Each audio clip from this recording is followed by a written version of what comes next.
টানা 2 বছর ঘরবন্দি থাকার পর হুট করেই কলকাতা থেকে খুব কাছে, খুব কম খরচেই দারুণ একটা আইল্যান্ডের খবর পেয়েছি। মাত্র 1200 টাকায় থাকা থেকে খাওয়া থেকে সব কিছু, আনন্দ সব কিছু। তো আমিও রেডি, সাথে আমার ব্যাগও। চলুন বেরিয়ে পড়ি। খুব ভোর ভোর বেরিয়ে পড়েছি ডায়মন্ড হাবড়া হয়ে, মানে কলকাতা থেকে আমরা ডায়মন্ড হাবড়া হয়ে কাকদ্বীপ রোড ধরে নামখানা ব্রিজ পেরিয়ে 7 মাইল বাজারের ঠিক ডান দিক হয়ে চলে এসেছি হুজ্জুতি ঘাটের আমরা গ্যারেজে, মানে হুজ্জুতি ঘাটে যাওয়ার আগে গ্যারেজে। এখানে 4 চাকা রেখে দিয়েছি 100 থেকে 150 টাকার বিনিময়। তারপরে আবার 3-4 মিনিট হেঁটে চলে এসেছি হুজ্জুতির ঘাটে। এখানে যারা নামখানায় বাইকে করে আসবেন হুজ্জুতির ঘাট পর্যন্ত, কিন্তু আপনি চাইলে গ্যারেজে বাইক রাখতেও পারেন, না হলে কিন্তু 10 থেকে 15 টাকা নেয় মৌসুনি যেতে। হ্যাঁ, ঠিক ধরেছেন, আমরা যাচ্ছি মৌসুনি। তার জন্য অবশ্যই আপনাকে কিন্তু হুজ্জুতির ঘাট অবধি আসতে হবে, যেভাবেই আসেন না কেন। আর এখানে জনপ্রতিও নেয় 5 থেকে 10 টাকা। তবে হিসাবটা কিন্তু অবশ্যই আমি দিচ্ছি 3 বছর আগের, নতুন হিসাবটা কিন্তু নয়। আমি 3 বছর আগের একটা ভিডিও আপনাদের সামনে প্রেজেন্ট করছি, কারণ আমি যতই ঘুরেছি না কেন আমার ঘোরার মধ্যে সবথেকে বেস্ট জায়গা ছিল এই মৌসুনি আইল্যান্ড, এত কম খরচায়। 2 বছর টানা ঘরবন্দি থাকার পরে এরকম একটা রিফ্রেশ আইল্যান্ডে যাওয়ার সুযোগ কি কেউ হাতছাড়া করে? তবে আমরা যে সময় গেছিলাম সেই সময় কিন্তু মৌসুনি আইল্যান্ড এত বেশি নাম ডাক ছিল না। এখন অবশ্য মৌসুনি আইল্যান্ড সম্বন্ধে জানে না এমন লোক সংখ্যা কিন্তু খুব কম। আর মৌসুনি আইল্যান্ডে আমরা কিন্তু যাওয়ার আগেই অবশ্যই করে নিয়েছিলাম রুম বুকিং, মানে ওখানে ক্যাম্পের আগেই বুকিং। আমরা যে ক্যাম্পে থাকবো, আপনি ডিটেলস মৌসুনি আইল্যান্ড বলে সার্চ করলে যে কোনো গুগলে বিভিন্ন ক্যাম্পের আপনি ফোন নাম্বার সব কিছু পেয়ে যাবেন। হুজ্জুতির ঘাট থেকে আমরা নেমে গেছি, মানে এপারে মৌসুনি আইল্যান্ড যাওয়ার জন্য। আর এখান থেকে নিয়েছি টোটো মাথা পিছু নিয়েছে আমাদের 30 থেকে 35 টাকা করে। আর আমরা যে সময় গেছিলাম তখন রাস্তাঘাট ছিল খুব খারাপ, তাই 10 মিনিটের রাস্তাও কিন্তু মনে হচ্ছিল আধা ঘন্টা। তো টোটোতে প্রায় 1.5 ঘন্টা যুদ্ধ করার পরে নেমে আবারও যেতে হবে পায়ে হেঁটে আপনাকে 4-5 মিনিট আইল্যান্ডের উদ্দেশ্য।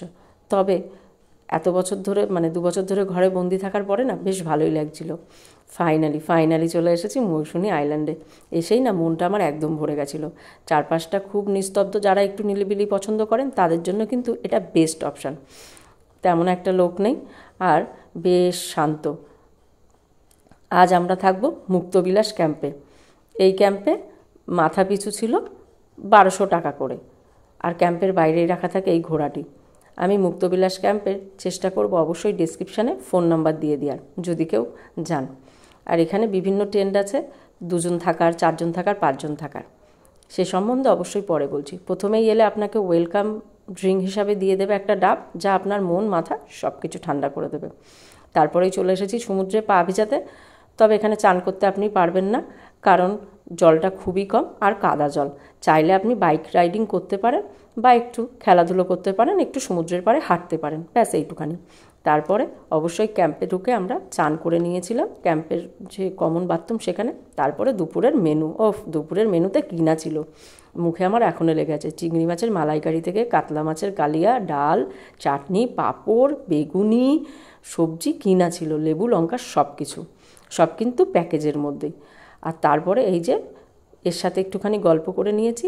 আমার সবথেকে বেস্ট জায়গা লেগেছিল টেন্টের মধ্যে এই জানলাটা।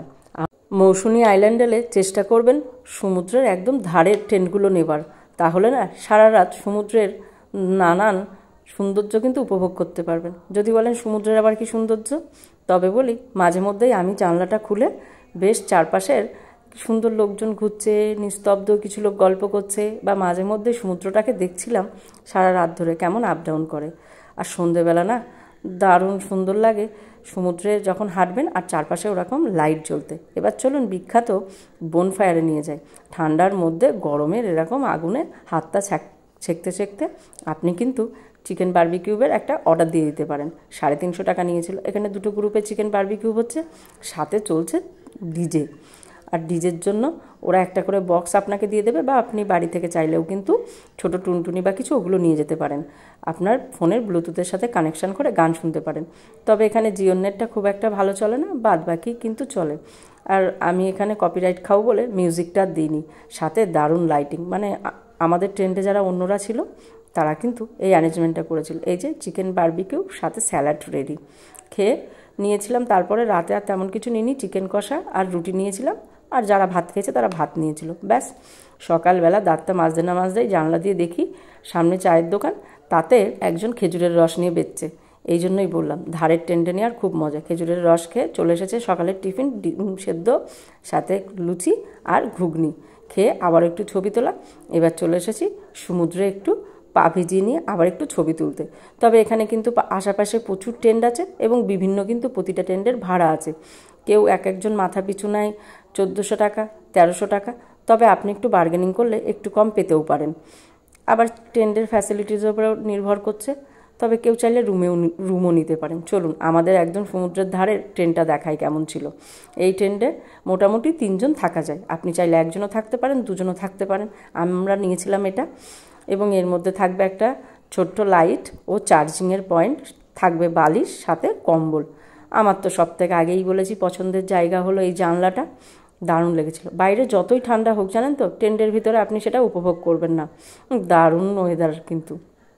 আমার কাছে স্মরণীয় এই ট্যুরটা ছিল। এই যে এই চায়ের দোকানে আমি কেক নিয়ে গেছিলাম, ওনাদের খাইছিলাম, ওনাদের বেশ পছন্দ হয়েছিল। আর এখান থেকেই নিয়েছি খেজুরের রস, ও সাথে কিন্তু পরে খেজুরের গুড়ও কিনেছিলাম। ব্যাস, আবার একটু ছবি তুলে নিলাম, নিয়ে এবার বেরিয়ে পড়ব। ট্যুরটা কেমন লাগলো, ভিডিও সম্বন্ধে কিছু জানার থাকলে অবশ্যই জানাবেন। সকলে খুব ভালো থাকুন। ভিডিও কেমন লাগলো জানা।